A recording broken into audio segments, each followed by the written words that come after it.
Agora você ouve uma palavra de vida com o pastor Érico Rodolfo Bussinger.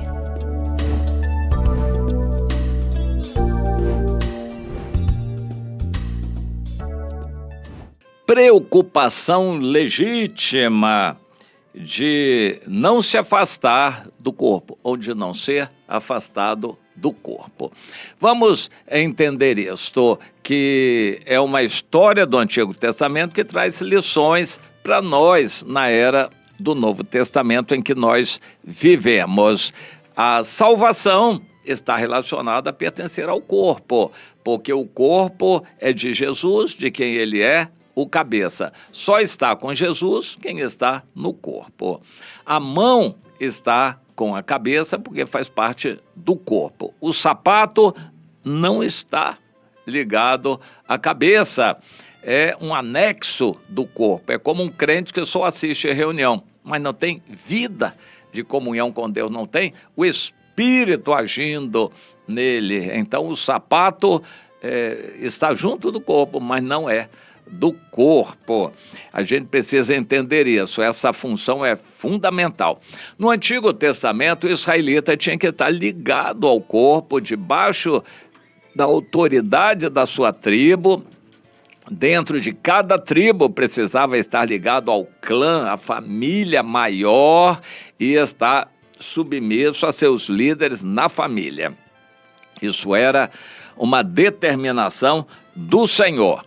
Mas o grande teste seria quando eles entrassem na Terra Prometida, eles seriam espalhados, mas deveriam manter a unidade. Isso é o propósito de Deus com a igreja em nossos dias. A igreja não é para se concentrar, não é para fazer ajuntamentos. Jesus nunca mandou fazer ajuntamentos. É para se espalhar, para testemunhar em todos os lugares, ser luz para todos. Os cristãos não são para estarem juntos sempre. É para se espalharem e onde forem, se reunirem 2 ou 3 e invocarem o nome do Senhor. Se Deus acrescentar vidas, o grupo pode aumentar, mas depois também vai estar sujeito à ordem de espalhamento. Vão ter que se espalhar para conquistarem outros espaços, outras vidas, é o que o Senhor determina. No Antigo Testamento, eles tinham que estar juntos, embora espalhados, fazendo parte de um corpo, mas espalhados. E aí começaram os problemas a acontecerem. 2,5 tribos, inicialmente 2 tribos, depois a meia tribo de Manassés somou, Ruben, Gade saíram na frente, e junto com a metade da tribo de Manassés, eles quiseram ficar do outro lado do Jordão, mais longe ainda. Eu vou citar um exemplo. É como que alguém nos Estados Unidos, querendo estar ligado a nós aqui no Brasil, fazer parte da comunidade Ramá no Brasil, mas morando nos Estados Unidos. Isso é possível? Tem uns problemas, mas é possível.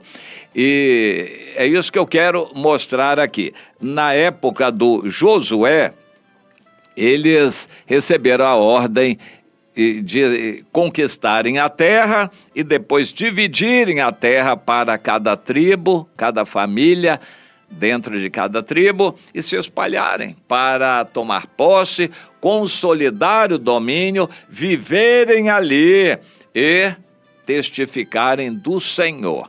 Mas isto não aconteceu bem assim. As falhas vieram, o povo se esqueceu de Deus, não conquistou a terra toda, não tomou posse da que já tinha conquistado, acabaram perdendo e também não se uniram como eles deveriam. E muitos problemas aconteceram. Mas eu quero focalizar agora em Josué no capítulo 22, esse problema específico que aconteceu. As 2,5 tribos, Ruben, Gade e metade de Manassés, quiseram ficar com a terra já conquistada de Bazã, do outro lado do Rio Jordão. Era uma terra boa, fértil, bem verdejante, porque tinha orvalho que caía do Monte Hermon.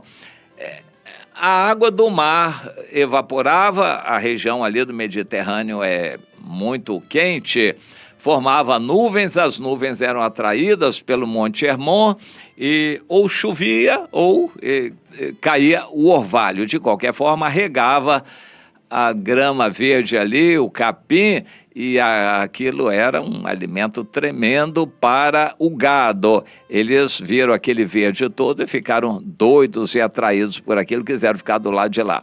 A exortação de Moisés foi a seguinte: olha, cuidado, porque vocês vão ficar mais distantes de onde estará o tabernáculo do Senhor. Não, mas a gente se esforça, a gente vai. Pois é. Eu lembro que quando há um casamento misto, alguém que é do Senhor se casa com alguém que não é do Senhor.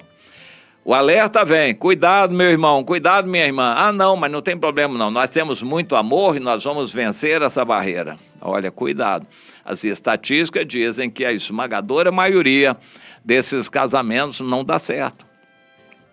Mas se você quer insistir, você acha que vai ter muito amor e Deus vai agir, que você vai conseguir vencer as barreiras, normalmente não dá certo. Mas se você quer insistir, foi mais ou menos o que aconteceu. O alerta foi dado, mas eles quiseram ficar e ficaram.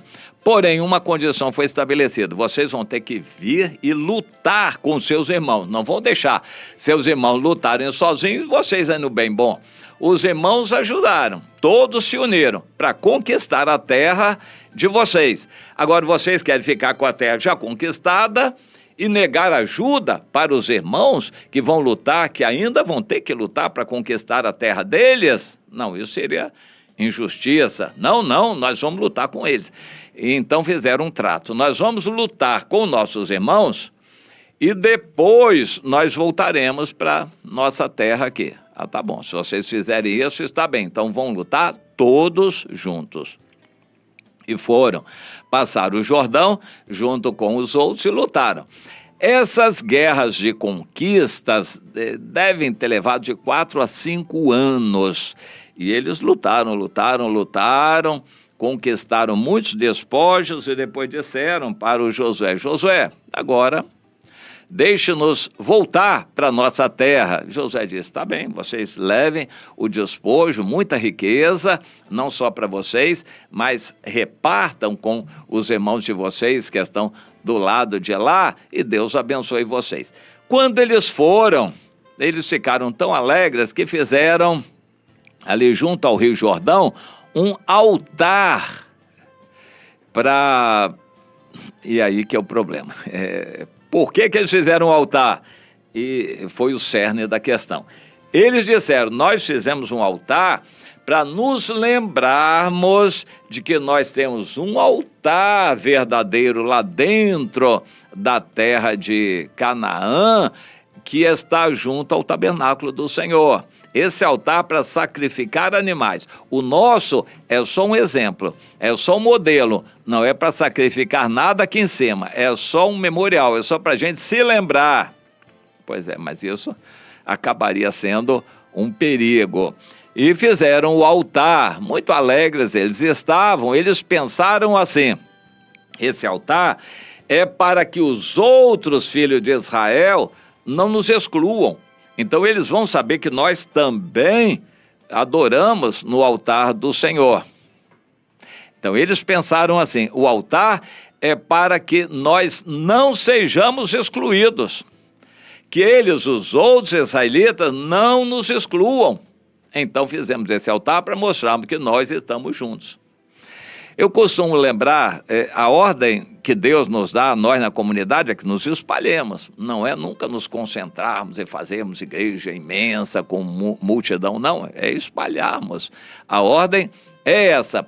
Mas para que a gente não fique espalhado, afastados e desanimados, então nós temos a ceia do Senhor, periodicamente estamos juntos na ceia do Senhor, nos retiros, e através da programação de rádio, para mantermos essa unidade. Bom, os filhos de Israel do lado de lá, das tribos transjordânicas, entenderam que aquele altar era para que eles não fossem excluídos. Os outros filhos de Israel olharam aquele altar: o quê? troço estranho esse, que coisa, esse povo fez isso aí. Eles estão pensando o quê? Que vão ter outro altar fora do nosso altar aqui. O nosso altar é o verdadeiro, foi feito a mando do Senhor e está junto do tabernáculo, é onde os sacerdotes oferecem sacrifícios. Agora eles fizeram outro altar. Que história é essa? Eles querem se afastar da gente? Não vai ser assim. Convocar o povo todo, vamos fazer, vamos levar um desafio, mas se for o caso, nós vamos fazer guerra contra eles. E foram lá, nomearam representantes, chefes de cada tribo, com a responsabilidade de irem conversar com os líderes das tribos transjordânicas e iriam perguntar: que altar é esse que vocês fizeram? Vocês querem se afastar de nós? Interessante. Eles fizeram um altar para não serem afastados. Os do lado de cá de Israel pensaram que eles é que queriam se afastar. Você já viu briga de marido e mulher? A mulher acha que o marido está querendo mandá-lo embora. E o marido acha que é a mulher que está querendo mandá-lo embora. O diabo buzina na cabeça de um e de outro, e daqui a pouco tem brigas terríveis ali. E às vezes não é nada disso. Eles estão colocados juntos pelo Senhor, mas o diabo é que está colocando minhoca na cabeça de um, na cabeça da outra. E eles, às vezes, dão lugar a isso e brigam entre si. Ali em Israel, os do lado de lá, das tribos transjordânicas, fizeram um altar para não serem afastados da comunhão do povo todo. E os de Israel, as 10 tribos de lá, pensaram que era o contrário. Vocês fizeram um altar porque vocês querem se afastar. Bom, a comissão foi lá. E aí, como é que é isso? É ou não é? Eles disseram: não, nós fizemos com essa preocupação de não sacrificarmos aqui. O altar é só para lembrar que nós somos do mesmo povo e nós vamos estar juntos nas festas. Então os líderes entenderam: bom, se é assim, está bem, não vão sacrificar nesse altar. Então, nós não vamos ter problemas aqui, porque se vocês quisessem se afastar, nós não iríamos permitir, não. Nós iríamos fazer uma guerra para não deixar vocês se afastarem. Afinal de contas, nós somos um povo só, e se estivermos afastados, não seremos vitoriosos. Na história, nós temos aí, alguns séculos atrás, nos Estados Unidos, a chamada Guerra de Secessão, de divisão, de separação, seccionamento. E as famílias do Sul, os estados do Sul que praticavam a escravidão, principalmente o Texas, começaram a trazer muitos escravos da África e se enriqueceram e queriam se separar do restante do país. O restante do país, liderados pelo presidente Abraham Lincoln, um cristão fervoroso, fez uma guerra. Espera aí, vocês querem se separar, fazer um outro país, o país do sul dos Estados Unidos, e nós vamos nos enfraquecer. E lembrou Jesus: uma casa dividida não pode subsistir. Então nós não vamos permitir. Vamos fazer uma guerra. E fizeram uma guerra, durou, sei lá, cerca de 10 anos, um tempo muito longo. Foi uma guerra muito sangrenta, morreu muita gente. Mas o Abraham Lincoln liderou o povo para aquela guerra até a vitória contra o Sul. O Sul era muito forte em guerra, mas acabou vencido. Fizeram as pazes e o país foi unificado. Nós fizemos uma guerra, muita gente morreu para que o país seja um só. Em Israel seria feita uma guerra, como depois chegou a acontecer, por causa da tribo de Benjamim. Mas dessa vez não houve guerra, mas os israelitas, as 10 tribos, estavam dispostos a fazer uma guerra para manter o povo unido. Interessante, hoje as igrejas se dividem com facilidade, divisão de igrejas e, enfim, há muita confusão por causa disso, por causa de liderança. Mas naquela ocasião eles entenderam, um princípio prevaleceu sobre todos: o corpo é um só e precisa estar unido. Não podemos dividir o corpo, não devemos aceitar a divisão do corpo, mas não podemos julgar os outros sem conhecimento de causa. Na cabeça de uns, eles não querem a divisão, por alguma razão. Na cabeça de outros, eles também não querem a divisão, mas acham que os outros aqui estão querendo dividir. E os outros estão achando que esses aqui querem dividir. O julgamento traz problemas sérios.